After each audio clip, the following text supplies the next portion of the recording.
after a fabulous welcome from Liz at Melbourne Airport. The next day we headed out with another cousin, David, and his wife Susan to Hillsville Animal Sanctuary.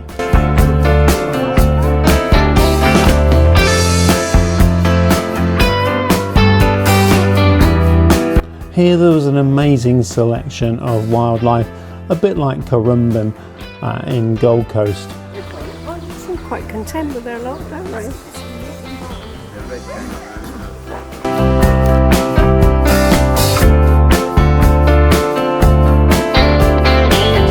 The flying bird display had a big focus on parrots, and it really was awesome to see these birds flying around, as well as the usual raptors.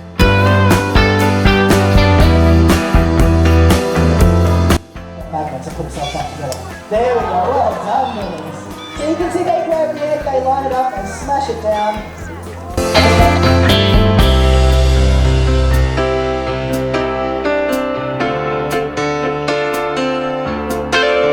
One for life. So they'll stay together now for the rest of their life.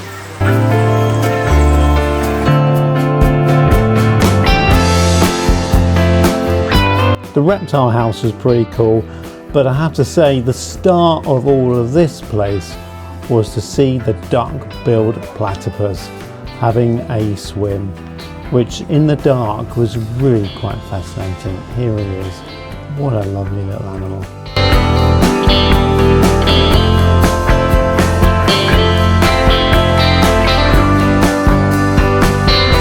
After the wildlife sanctuary, we headed off to Domain Shandon, where we were treated to a bit of fizz in an amazing setting.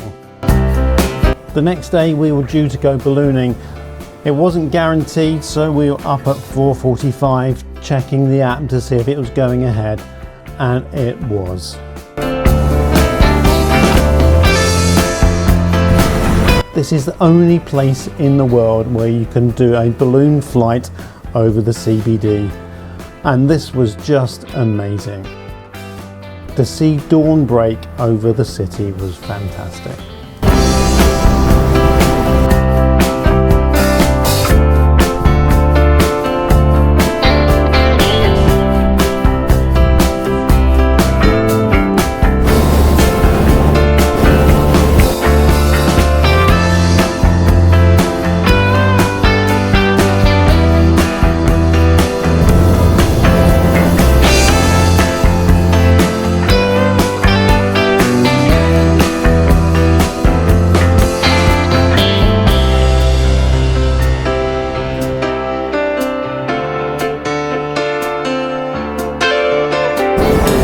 It was incredible looking down at the tall skyscrapers, even though we weren't that far above them.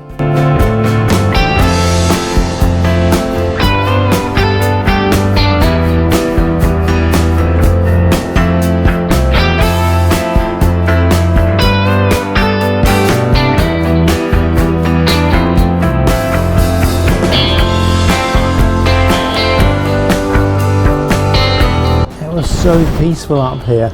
It was just amazing. Obviously, except when the burners are going, then it wasn't very peaceful, I have to say.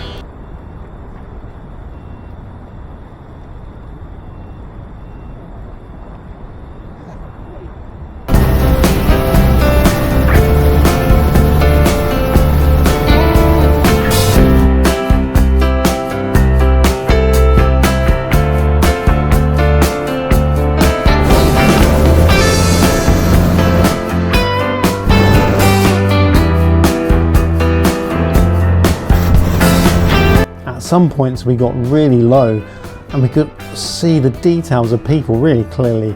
They're having a good old wave at us from their gardens.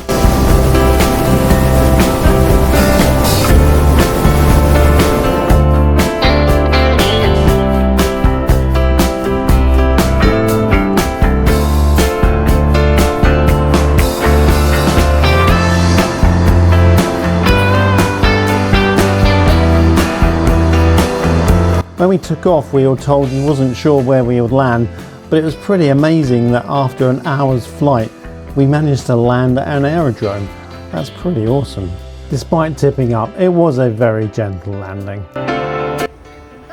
can't do it. No problem. That was really fun.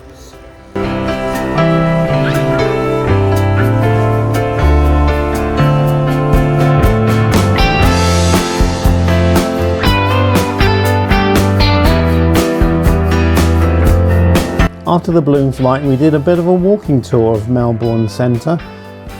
First stop was the Shrine of Remembrance. Here the views across to the city were just awesome.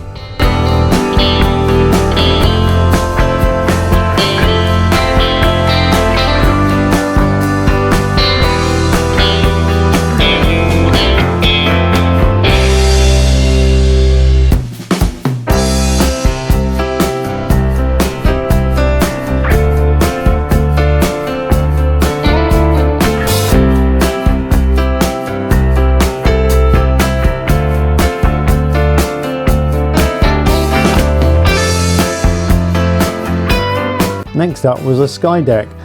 When we went in, it was lovely weather. When we got to the viewpoint, it was hideous and we could hardly see anything out the windows. But it wasn't long before it all cleared and it was lovely. The views across the city were brilliant.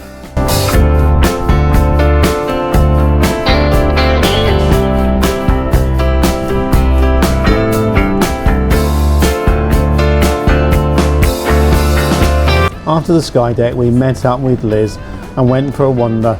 First stop was opposed by the main station, and then we went into the cathedral, which was really beautiful.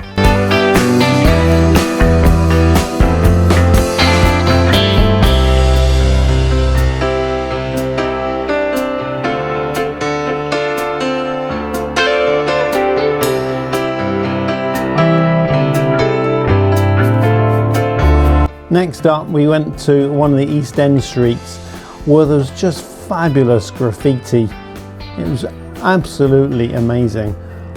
I can't say I would like to be here at night time though.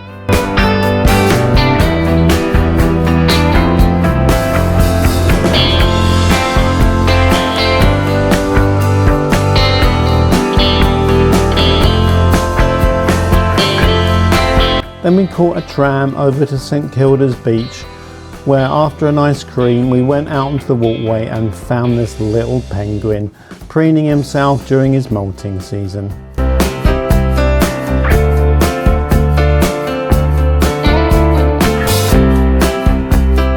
We finished the day with a bit of fun on these ginormous deck chairs.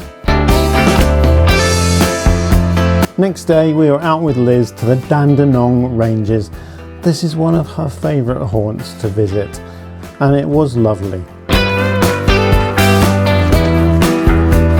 The forest sounds were really epic, and there was loads of birds around.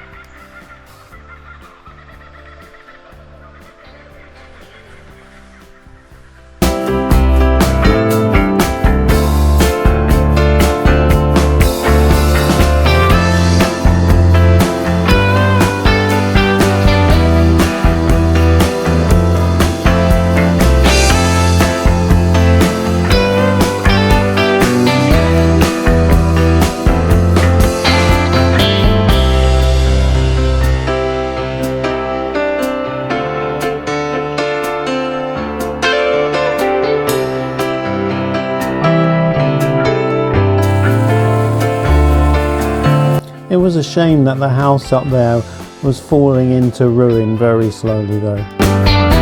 That evening we met up with my second cousin Jack and his partner Chris at a Japanese restaurant, and we had a lovely evening there before walking back in the rain to Flinders Street station.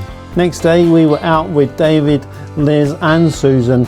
First stop was Loon, a rather posh croissant cafe. Then we went for a lovely walk by the Yarra River. There's great paths here, loads of graffiti to see on the bridges, not sure if that's a good thing or not, and also loads of birds around.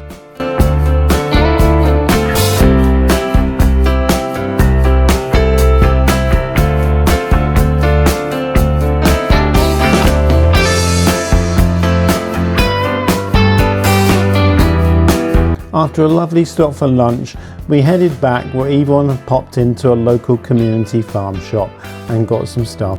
Massive thanks to Liz, David and Susan for looking after us and running us around everywhere. Bye for now.